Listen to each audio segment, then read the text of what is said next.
tumeenda kuwinda.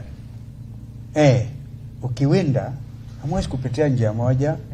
Kama ni adui sampli hii ya William Ruto napitia routine ile ingine.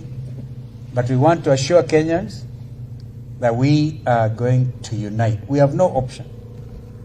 All of us who love this country so dearly, who have sacrificed so much, that this country can be a true democracy, not a dictatorship, not a kleptocracy, not a gangster regime, not a gangsterism, which is what it is today.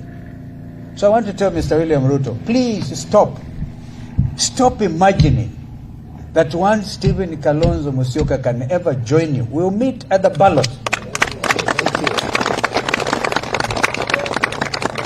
We will have that conversation at the ballot on the 10th of August, next year, God willing. Correct. We pray to God that He gives you good health, He gives us good health, tukutane pale, so we can now consolidate our democracy and do away with this pretense. The people of Kalao are an amazing lot of people. They have actually brought, in addition to the Gen Zs, the people of Kalao are amazing people.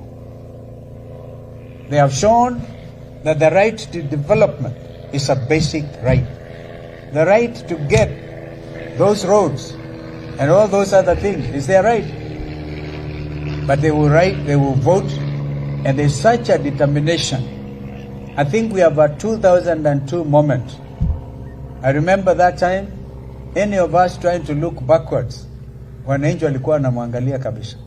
Yeyote yule ambaye atathubutu kuharibu hisia na matarajio ya watu wetu wa Kenya atajipata kwingine kubaya sana.